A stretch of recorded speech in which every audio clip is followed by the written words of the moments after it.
Bonjour à tous pour cette méditation du troisième dimanche de l'Avent sur le cantique de Zacharie que je vous propose d'éclairer à la lumière du théologien Karl Barth.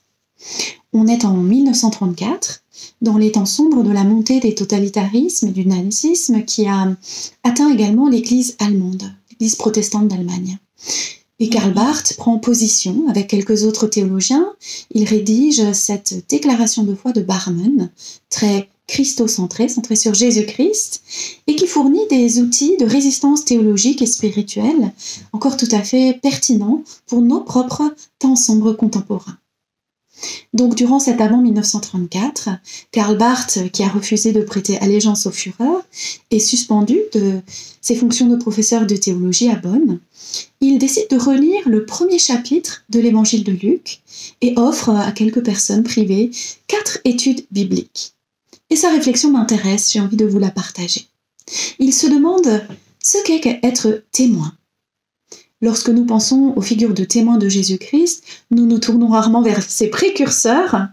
Mais voilà, pour Barth, comme l'Avent précède Noël, bien la figure du témoin est celle qui annonce, précède, reflète et conduit tout à la fois vers Jésus-Christ. L'histoire de Zacharie est exemplaire quand elle évoque ce qui se passe lorsqu'un homme devient témoin de Dieu. Tout d'abord, cela semble irréalisable, parce que l'homme ne croit pas. Et la conséquence, c'est le mutisme. Vous vous rappelez que Zacharie est rendu muet dans un premier temps. C'est le début de l'histoire du témoin. Tant que sa foi défaille, il ne peut pas parler. Et nous pensons à toutes ces personnes aussi qui parlent beaucoup, parfois depuis un savoir savant, mais dont les mots sont vides, comme s'ils étaient muets. C'est tout à fait l'éventualité, c'est le risque que comporte le ministère du témoin. Mais il peut se faire que, réalisant sa promesse, si faible, si petite que soit la foi de l'être humain, Dieu est fidèle, l'Esprit Saint est à l'œuvre, et voici que la foi devient possible, et l'être humain peut témoigner, peut parler. L'homme peut parler. L'homme ou la femme, parce que, Barth le souligne, c'est Élisabeth la première qui est témoin, qui ne se laisse pas émouvoir par l'autorité de la tradition familiale. Et Barth propose de relire ce chapitre de Luc quand il s'agit de savoir si la femme a un rôle dans la prédication de l'Évangile. Élisabeth et Marie, d'ailleurs, auront cette parole décisive pour leur communauté et avec la communauté de tous les temps, par la grâce du Saint-Esprit. Et puis voilà ce témoin de Zacharie qui commence par écrire pour donner son nom à son enfant. Il s'appellera Jean. Et quand il retrouve la parole, ce n'est pas pour ne rien dire, c'est pour célébrer la louange de Dieu. Ce qui m'intéresse encore, c'est d'observer comment réagit l'opinion publique à la parole du témoin. Eh bien, comme dans notre récit biblique, il y a d'abord beaucoup de sympathie humaine, mais au fond et surtout, une grande surprise.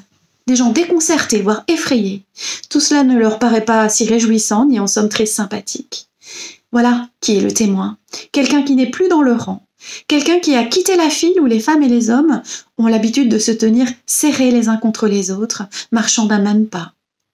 Le témoin, c'est quelqu'un qui accepte de suivre un autre chemin, parfois même un chemin opposé, qui accepte le risque d'être le trouble et la grande inquiétude des autres.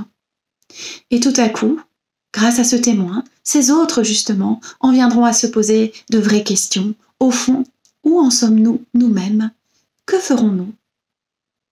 Donc le témoin, c'est l'exception qui ne confirme pas la règle, et même qui met toute la règle en question.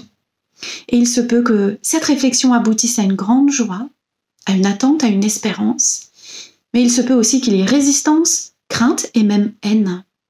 Le témoin n'a pas besoin de s'étonner s'il déconcerte ou s'il inquiète le monde. Alors mes chers amis, chers frères et sœurs, nous voilà parvenus au cœur de l'Avent, d'un Avent qui nous approche toujours plus de Noël.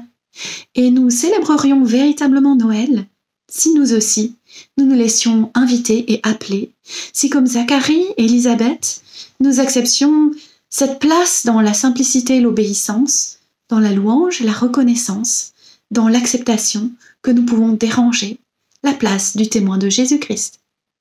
Amen.